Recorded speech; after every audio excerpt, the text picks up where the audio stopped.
Savez-vous ce qui est arrivé à Joyce Meyer? Son parcours est tout simplement miraculeux. Après avoir surmonté une enfance marquée par les abus de son père et le chagrin d'un premier mariage brisé, Joyce a trouvé une foi transformatrice qui a transformé sa souffrance en un but. Aujourd'hui, auteure, conférencière et dirigeante dynamique de Joyce Meyer Ministries, son histoire est un puissant témoignage de rédemption et d'espoir. Rejoignez-nous pour découvrir comment elle s'est relevée des ténèbres et a inspiré des millions de personnes à travers le monde. Libérez-vous du contrôle abusif. La vie de Joyce Meyer témoigne de l'extraordinaire force de l'esprit humain. Une histoire de transformation forgée dans le creuset d'abus profonds et d'une douleur incessante pour finalement être rachetée par une foi résiliente en Dieu. Née Pauline Joyce Hutchison en 1943 dans les collines rurales du Kentucky, elle a grandi dans un foyer où l'amour était rare et la maltraitance une norme dérangeante. Dès ses premiers souvenirs, Joyce a été plongée dans un environnement où la frontière entre bienveillance et cruauté était tragiquement floue, la plaçant sur une voie qui allait finalement redéfinir son destin. Presque immédiatement après sa naissance, son père est parti faire son service militaire, laissant un vide bientôt comblé par son retour amer. Démobilisé 3 ans plus tard, il est revenu amer, en colère et alcoolique. Sous la lumière crue de sa dépendance, les germes de la maltraitance ont été semés. Son comportement n'était pas une aberration, mais plutôt le reflet d'un héritage familial où l'exploitation était banalisée. Comme Joyce le rappellera plus tard, son père avait un jour déclaré « Tout le monde le faisait, c'était comme ça ». Ces mots révèlent l'acceptation glaçante des abus dans son éducation, un héritage qu'il a transmis à sa fille. À l'âge de 12 ou 13 ans, la dépravation de son père s'était transformée en un schéma calculé de manipulation. Dans un retournement de situation inquiétant, il décida de lui apprendre à conduire. Cependant, cet acte de apprentissage était loin d'être nourrissant. C'était un moyen d'arriver à ses fins. Il expliqua qu'il le faisait pour la faire sortir de la maison et l'éloigner de sa mère. Il voulait se servir d'elle. Les leçons de conduite, loin d'être un rite de passage, devinrent le prélude à des actes innommables. Souvent, il se rendait dans des cimetières isolés, soulignant le caractère secret et abusif de ses rencontres. Les saisons elles-mêmes portèrent le poids de son tourment. Joyce remarqua que les choses allaient un peu mieux en hiver, lorsque les horaires de travail nocturnes de son père impliquaient qu'il se croisait rarement à la maison. Mais les étés étaient une période d'angoisse incessante. « Je détestais les étés », se souvint-elle. Pendant ces mois, son père sortait, se saoulait et l'emmenait de force avec lui. Il la nourrissait d'alcool jusqu'à ce qu'elle ait le vertige, tout en la soumettant à des actes innommables dans l'espace confiné de la voiture. Ses souvenirs, racontés avec une franchise mesurée, révèlent un schéma de maltraitance à la fois systématique et profondément personnel. Malgré le déluge de manipulation et d'humiliation, les abus étaient rarement marqués par une violence physique manifeste. C'est plutôt la nature insidieuse de ces mensonges, de ces manipulations, de ces peurs et de ces menaces qui a laissé les cicatrices les plus profondes. Joyce a révélé plus tard que son père l'avait maltraitée chaque semaine, au moins une fois par semaine, jusqu'à mes 18 ans, soit pas moins de 200 incidents distincts. Ces abus pesaient constamment sur sa vie, érodant son sentiment de sécurité et d'estime de soi, tout en renforçant une douloureuse dépendance envers celui-là même qui aurait dû la protéger. Même à l'âge de 9 ans, Joyce a perçu l'ampleur de sa trahison. Elle a confié à sa mère les horreurs qui se déroulaient à huis clos, mais ses supplications ont été accueillies par le déni. Lorsque sa mère a confronté son père, celui-ci a nié les allégations, et sa mère, paralysée par la peur et niant la douloureuse vérité, a choisi de le croire.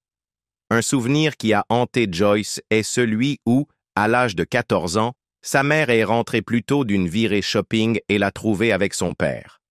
À ce moment-là, sa mère a regardé, est sortie, et est revenue 2 heures plus tard, faisant comme si elle n'avait jamais été là. Plus tard, sa mère a admis qu'elle savait depuis le début, mais qu'elle n'avait pas trouvé le courage d'affronter les abus. Cette trahison de la part d'un parent censé lui offrir une protection inconditionnelle a accentué l'isolement de Joyce et a aggravé les blessures qui la consumaient. Au milieu de l'obscurité, il y a eu de rares et fugaces moments de lumière, des moments où Joyce a ressenti l'éveil d'une puissance au-delà de la cruauté humaine. À 9 ans, alors que sa mère était enceinte de son frère, Joyce nourrissait un espoir désespéré. Je me souviens avoir désespérément souhaité que le nouveau bébé soit une fille, se rappellera-t-elle plus tard, croyant que l'arrivée d'une autre fille pourrait atténuer ce tourment incessant. La même année, lors d'une visite à sa famille, elle s'évada discrètement pour assister à un office religieux local. Dans ce sanctuaire, loin de l'ombre de son foyer, Joyce vécut ce qu'elle décrit comme une naissance de nouveau.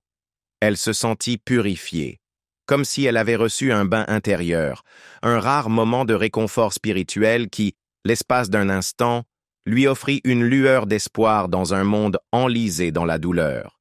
Cependant, cette paix fragile fut rapidement brisée par la culpabilité lorsqu'elle sentit qu'elle avait trahi ce moment de grâce en trichant à cache-cache à son retour.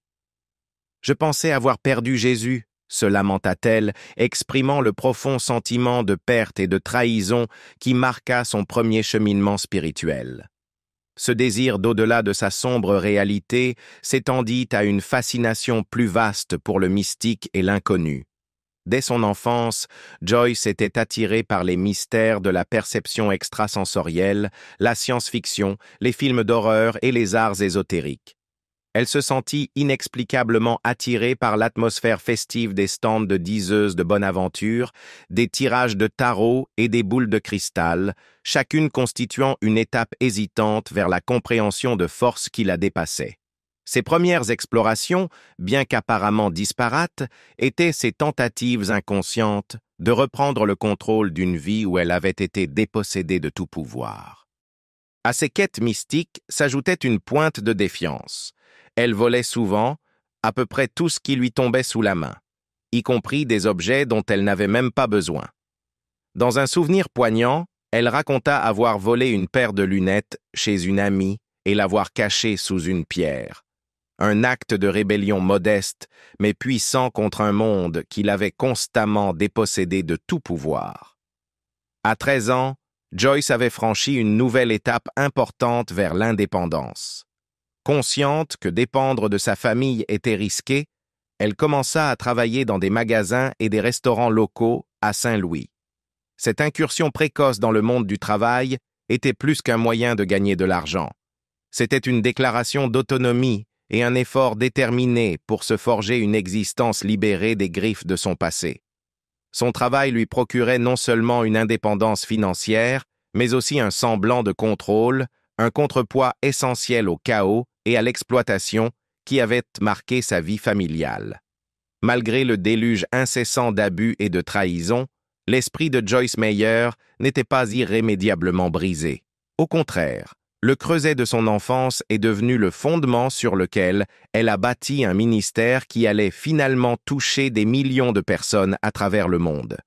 Sa transformation d'enfant traumatisé en l'une des prédicatrices télévisées les plus influentes des États-Unis est un récit de rédemption, marqué par un profond engagement envers la foi et le pouvoir guérisseur du pardon. Dans un sermon émouvant prononcé devant une assemblée comble à Tampa, en Floride, elle a déclaré « Je ne vous dis pas cela pour que vous ayez pitié de moi. Je vous le dis pour vous montrer que des choses horribles arrivent à des gens. » Cette déclaration n'était pas un appel à la pitié, mais un puissant rappel que la douleur, bien que dévastatrice, peut aussi être un catalyseur de croissance personnelle extraordinaire. Au cœur du parcours de Joyce se trouvait le processus du pardon, un concept qui exigeait non seulement une force immense, mais aussi une redéfinition radicale de l'amour. S'accrocher à la colère et au ressentiment n'aurait fait qu'aggraver ses blessures. C'est pourquoi elle a choisi la voie du pardon radical. Dans un sermon, elle a déclaré avec émotion Lorsque quelqu'un nous a blessés, l'une des choses les plus difficiles au monde est d'attendre et de laisser Dieu nous venger. Au fil du temps, cette approche lui a permis de voir sa souffrance sous un angle différent, où la douleur du passé s'est transformée en source de force. Sa conviction que Dieu m'a racheté et a transformé ce que Satan voulait pour le mal en bien résume le cœur de son message. Chaque épreuve, aussi pénible soit-elle, peut finalement contribuer à un but plus élevé. Cette philosophie du pardon s'étendait même à sa relation avec ses parents. Après des années à endurer et finalement à surmonter la douleur, Joyce s'est lancée dans un cheminement vers la réconciliation. Elle a pris soin de ses parents vieillissants en les emmenant chez le médecin, en payant leurs factures et en leur offrant finalement une meilleure maison. Dans un tournant émouvant, sa mère a un jour révélé que son père pleurait et implorait sa présence. C'est dans ce moment poignant, après une vie de silence et de déni, que son père, le visage ruisselant de larmes, lui a finalement dit « Je suis tellement désolé pour ce que je t'ai fait quand tu étais enfant. » Cette confession, crue et sans filtre, a été le premier pas vers la guérison d'une relation marquée par des décennies de maltraitance. Peu après, il a demandé à prier avec elle, a accepté Jésus-Christ et s'est fait baptiser 10 jours plus tard. Bien que cette réconciliation ait été complexe, elle a souligné la possibilité de la rédemption et le pouvoir transformateur du pardon inconditionnel. Un premier mariage désastreux. Le parcours de Joyce Meyer à travers le mariage est une histoire de lutte, de transformation et de renouveau ultime, un récit tissé d'épreuves et d'espoir qui a redéfini sa vie et son ministère. Diplômée du lycée technique O'Fallon à Saint-Louis, Joyce est entrée dans l'âge adulte avec une détermination farouche à mener sa propre vie. Peu après son 18e anniversaire, elle a emballé ses affaires dans sa Chevrolet noire de 1949 et a quitté les murs confinants de l'appartement familial en briques rouges sur 2 étages. Pour moi, j'allais gérer ma vie à partir de ce moment-là, se rappelait-elle. Cette résolution l'a rapidement entraînée dans un premier mariage tumultueux, un chapitre marqué par la trahison, l'instabilité et des leçons douloureuses. Presque immédiatement après avoir obtenu son diplôme en 1961, Joyce a épousé le premier jeune homme qui s'était montré intéressé par elle. Un vendeur de voitures à temps partiel, sans grande ambition et à l'éthique douteuse. Qualifié d'abandonneur de l'école élémentaire, l'instabilité de son mari était évidente dès le début. Il travaillait de façon sporadique, la laissant affronter de longues périodes d'isolement tandis qu'il allait et venait dans leur vie. Joyce se souvenait clairement de rentrer du travail pour le trouver absent pendant des jours, des semaines, voire des mois. Ce premier mariage était truffé de tromperies et d'irresponsabilités financières. Les difficultés financières du couple se sont aggravées lorsque son mari l'a persuadée, alors qu'elle travaillait comme comptable en charge de la paie, de voler de l'argent en écrivant de faux chèques de paie. Nous courions en ville pour les encaisser, puis nous partions pour la Californie, se rappelait-elle. Même si elle a fini par restituer l'argent volé, cette aventure imprudente a mis en lumière le manque de stabilité et l'érosion de la confiance dans leur relation. Le mariage, qui a duré 5 années tumultueuses, a été encore marqué par le chagrin et la désillusion. À l'âge de 21 ans, Joyce a subi une fausse couche, une perte douloureuse qui a préparé le terrain pour un désespoir encore plus grand. Peu de temps après, elle est tombée enceinte de nouveau et son premier fils, David, est né de cette union difficile. Cependant, la joie de la maternité était atténuée par l'infidélité persistante de son mari et ses comportements criminels mineurs. Il l'abandonnait régulièrement, la laissant affronter les défis d'une monoparentalité dans un contexte d'instabilité financière. Pendant un été étouffant à St. Louis, les pressions croissantes d'une relation en déclin et les difficultés économiques extrêmes ont lourdement affecté la santé mentale et physique de Joyce. Submergée par la dépression, elle a cessé de manger et de dormir, allant même jusqu'à recourir à des somnifères en vente libre pour atténuer sa douleur. Les trahisons constantes et l'abus incessant de la confiance l'ont finalement conduite au bord du gouffre. Quelques mois après la naissance de son fils, elle a atteint un moment décisif. Elle ne pouvait plus tolérer les infidélités de son mari et le cycle perpétuel de tromperie.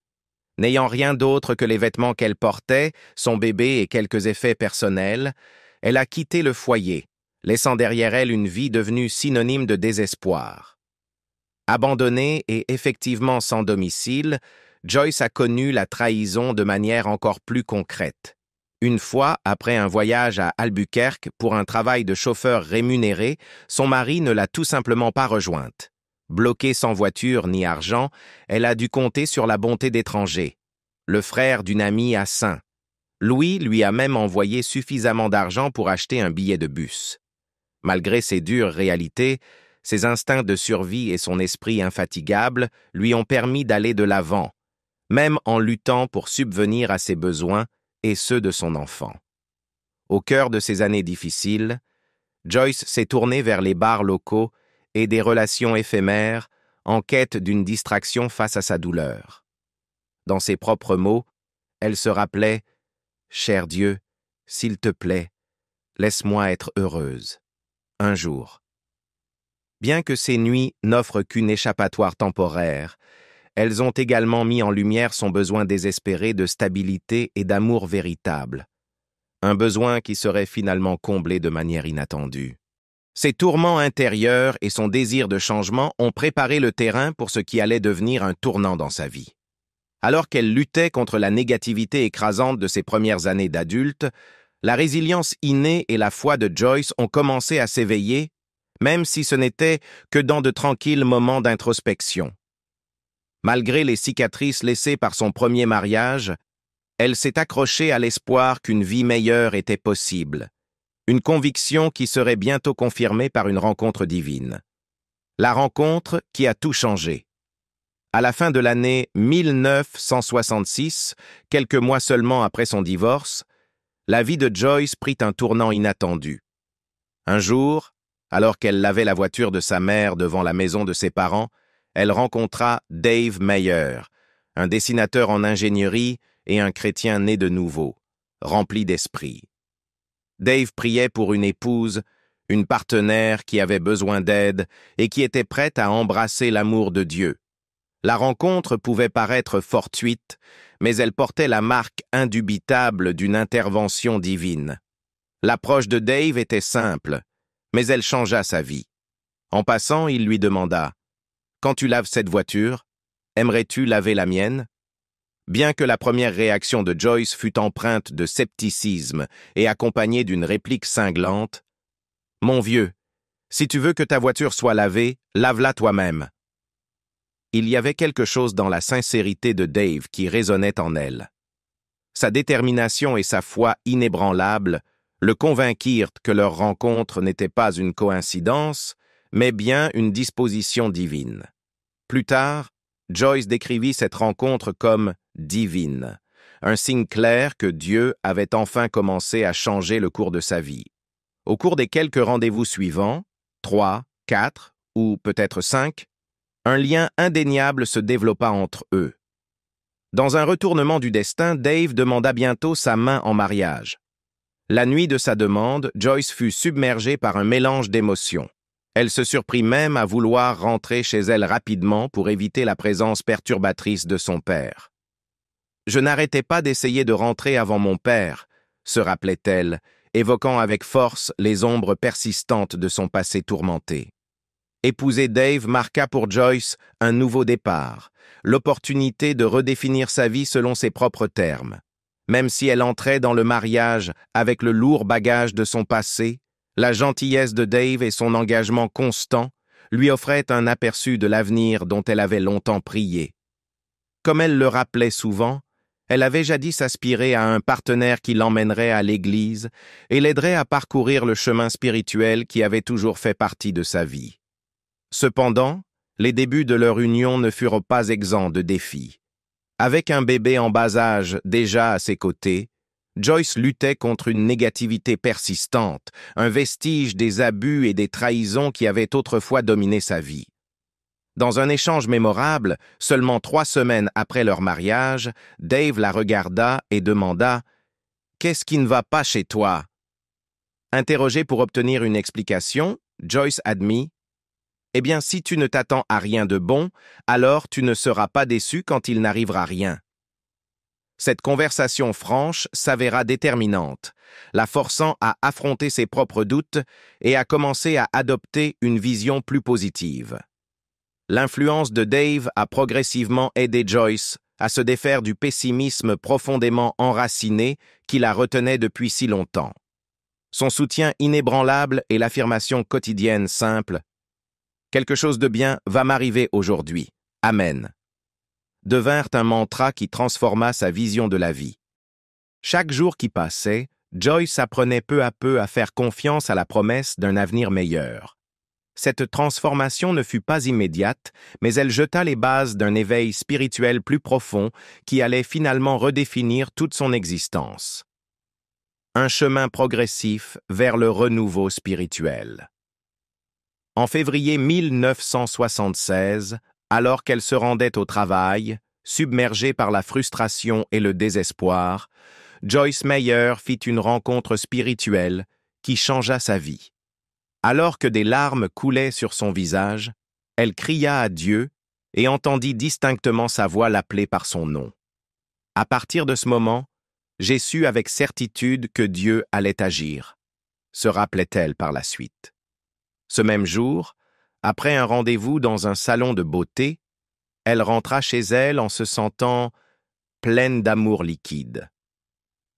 Ce soir-là, dans un bowling local, la sensation écrasante de la présence de Dieu fut si intense qu'elle se décrivit comme presque enivrée par l'esprit. Une expérience transformative qui marqua le début d'un nouveau chapitre dans sa vie.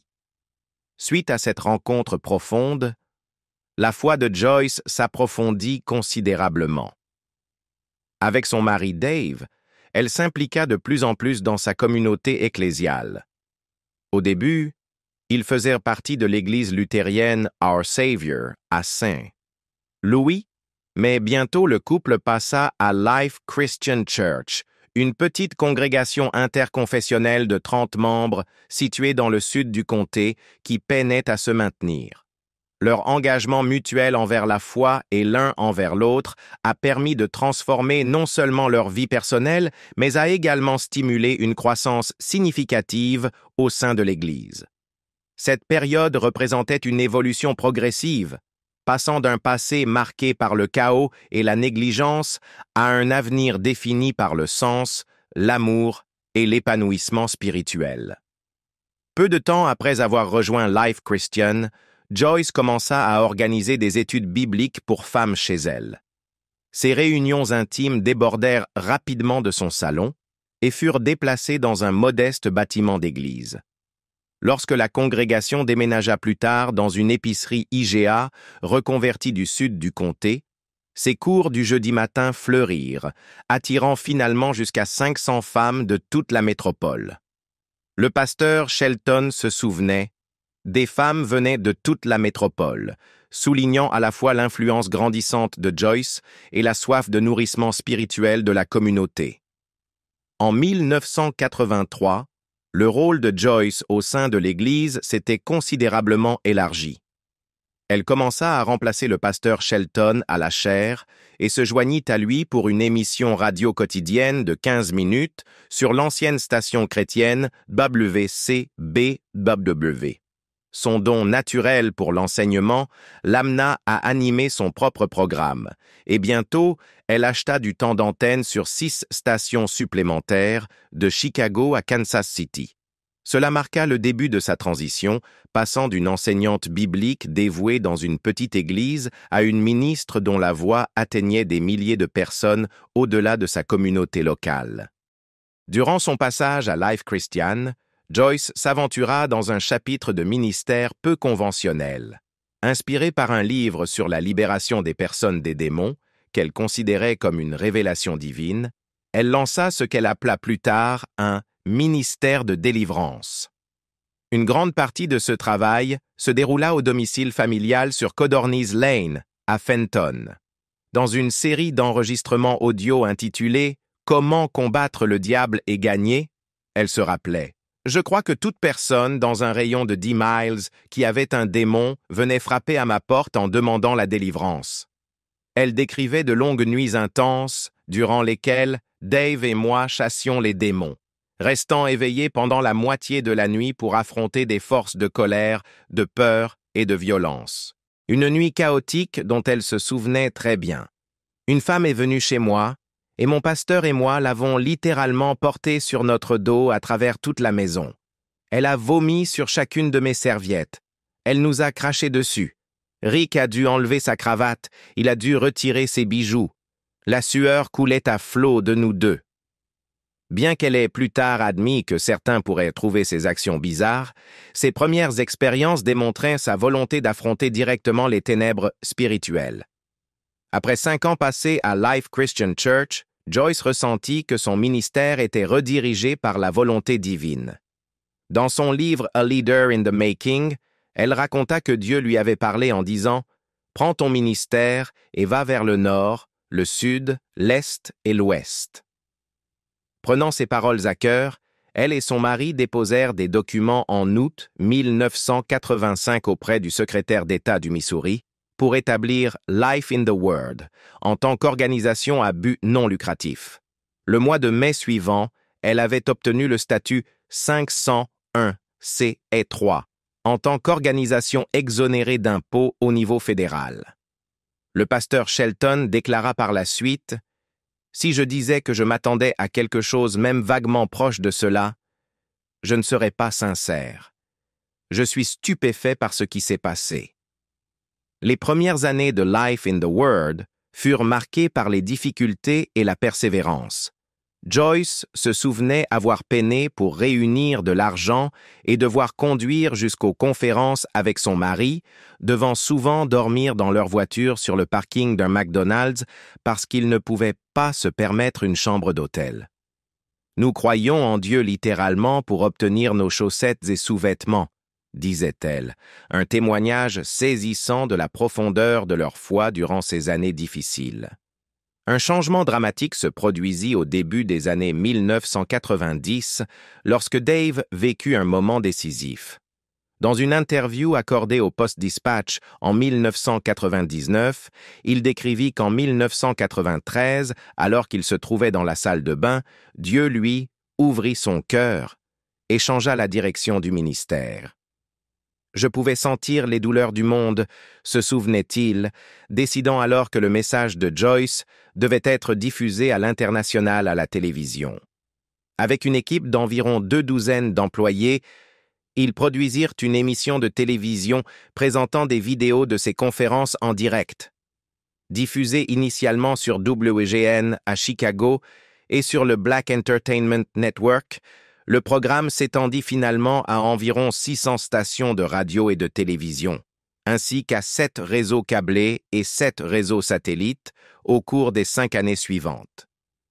Le parcours de Joyce Meyer, depuis sa rencontre transformative en février 1976, lorsqu'elle se sentait pleine d'amour liquide et presque enivrante par l'esprit jusqu'à son ascension en tant que ministre révolutionnaire qui a transformé des luttes personnelles en un ministère mondial, est tout simplement inspirant. Son histoire nous rappelle qu'ainsi même dans nos moments les plus sombres, la foi et la persévérance peuvent te conduire à des percées incroyables. Quelle partie de son parcours, son puissant éveil spirituel, son audacieux ministère de délivrance ou son passage dramatique à la télévision internationale vous a le plus touché? Faites-le nous savoir dans les commentaires ci-dessous et n'oubliez pas de liker, de vous abonner et d'activer la cloche pour d'autres histoires extraordinaires.